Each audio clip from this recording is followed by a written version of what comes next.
Hi friends, welcome back to the swag ಮಗ Kannada YouTube channel. So ಇವಾಗ ನಾನು ಬ್ಯಾಂಗ್ಳೂರಲ್ಲಿದ್ದೀನಿ. ನನ್ನ ಜೊತೆ ಕಿರಣ್ ಮತ್ತು ಚಂದ್ರ ಇಬ್ಬರು ಇದ್ದಾರೆ. ಸೊ ನಾನು ಆ್ಯಕ್ಚುಲಿ 6.5 hours ಕಂಟಿನ್ಯೂಸ್ ಡ್ರೈವ್ ಮಾಡಿದ್ದೆ ಭದ್ರಾವತಿಯಿಂದ. ಸೊ ಅದಕ್ಕೆ ನಾನೇನು ಡಿಸೈಡ್ ಮಾಡಿದೆ, ಸೈಡಲ್ಲಿ ಹಾಲ್ಟ್ ಮಾಡಿ ಚೇಂಜ್ ಓವರ್ ಮಾಡೋಣ ಡ್ರೈವರ್ ಸೀಟ್ನೇ ಅಂತ ಚಂದ್ರಕ್ಕೆ ಕೊಡೋಣ ಅಂತ ಡಿಸೈಡ್ ಮಾಡಿದೆ. ಸೊ ಸಿಗ್ನಲ್ ಬಿಡ್ತು, ಲೆಫ್ಟಲ್ಲಿ ಪಾರ್ಕ್ ಮಾಡಿದೆ, ಇಂಡಿಕೇಟ್ರ್ ಹಾಕ್ಕೊಂಡೆ ನಾನು ಲೆಫ್ಟ್ಗೆ ಹೋದೆ.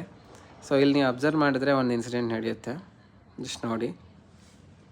ಸೊ ಇಲ್ಲಿವರೆಗೂ ನನಗೆ ಎವ್ರಿಥಿಂಗ್ ಕಾಮ್ ಅನಿಸ್ತು. ಸೊ ಟ್ರಾಫಿಕ್ ಕೂಡ ನಾರ್ಮಲ್ ಇತ್ತು. ಸೊ ನಥಿಂಗ್ ಟು ವರಿ ಅಂತ ಡಿಸೈಡ್ ಆಗಿ ನಾನು ಕಾರ್ ಡೋರ್ ತೆಗ್ದು ಇಳಿದೆ.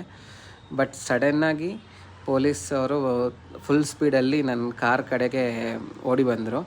ನಾನಂತೂ ಫಸ್ಟ್ ಸೆಕೆಂಡಲ್ಲಿ ಮೈಂಡ್ ಬ್ಲ್ಯಾಂಕ್ ಆಯಿತು.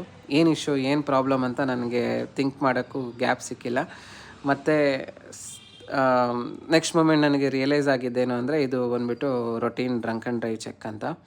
ಸೊ ಬ್ರೀತ್ ಟೆಸ್ಟ್ ಕಂಪ್ಲೀಟ್ ಆಯಿತು, ಡಾಕ್ಯುಮೆಂಟ್ ಓಕೆ ಇತ್ತು. ಸೊ ಪೊಲೀಸವರು ಕ್ಲಿಯರ್ ಎಲ್ಲ, ನೀವು ಹೊರಡಿ ಅಂತ ಅಂದರು.